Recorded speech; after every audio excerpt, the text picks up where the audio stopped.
Assalamualaikum. Baru-baru ni kita tengok dalam media sosial, dalam berita, kajian cuaca dan sebagainya, cuaca di Thailand tidak menentu dan dibawa sampailah dirasai sampai ke dalam negara kita, iaitu Malaysia, khususnya di Bumi Kelantan. Kita tengok suhu sampai 54 darjah Celsius. Ada kesan dia kepada anak-anak kecil yang mana kekurangan air dan sebagainya, ada yang kena stroke haba sampai pun meninggal dunia. Ini semua berlaku bukan terjadi di Thailand saja, berlaku juga di Malaysia, bahkan bukan di Kelantan saja, di KL pun sendiri kita merasai kepanasan itu. Bahkan ketahuilah, kepanasan yang kita rasai pada hari ini bukan berlaku di tempat kita saja. Negara-negara lain pun berlaku perkara-perkara yang sama, yang mana berlaku lapisan ozon makin menipis menyebabkan matahari direct kena kepada kita. Dan inilah yang dunia kita alami sekarang. Bumi tengah alami situasi macam ni, yang mana kepanasan global yang sangat teruk.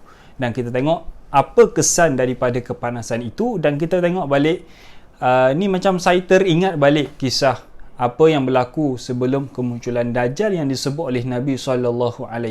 Bukan spekulasi, bukan, tapi nak bagi relate dalam kehidupan kita. Kita baca hadis Nabi SAW.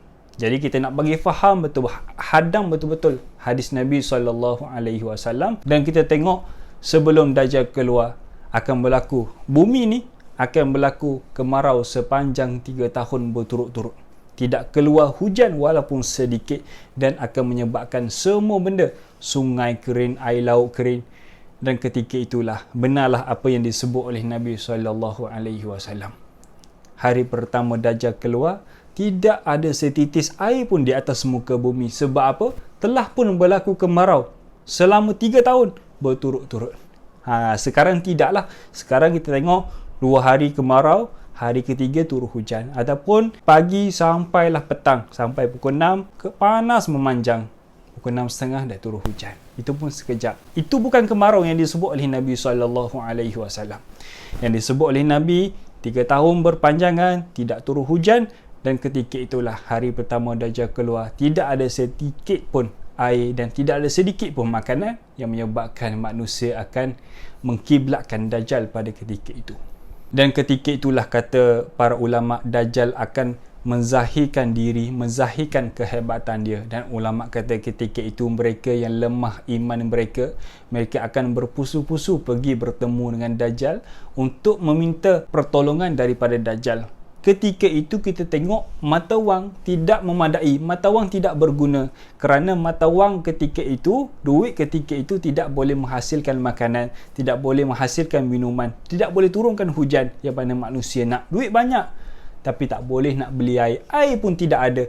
Ketika itulah Dajjal sangat bernilai, yang dia boleh turunkan hujan kepada siapa yang dia nak, dia boleh bagi air kepada siapa yang dia nak, dan boleh keluarkan makanan kepada siapa yang dia nak bagi. Itulah kehebatan Dajjal. Sebab itulah kata Nabi, fitnah Dajjal ini adalah fitnah yang paling dahsyat di atas muka bumi, yang mana Allah Subhanahu Wa Taala sediakan kepada kita semua. Sebab itulah semua para nabi dan para rasul, mereka akan beri peringatan kepada umat mereka akan kejahatan Dajjal dan akan fitnah Dajjal. Bukan mereka bagi peringatan itu, bukan mereka takut untuk diri mereka, tidak, sebab mereka itu para nabi, mereka itu para rasul. Allah telah tetapkan mereka syurga Firdaus, syurga paling tinggi buat mereka. Mereka tak takut untuk diri mereka, tapi mereka takut untuk umat mereka.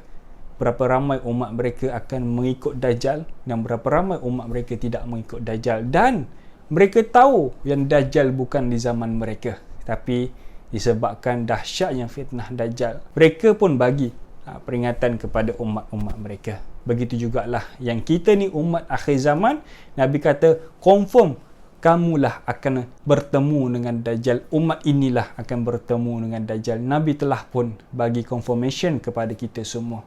Dalam hadis-hadis Nabi banyak Nabi ceritakan perihal Dajjal.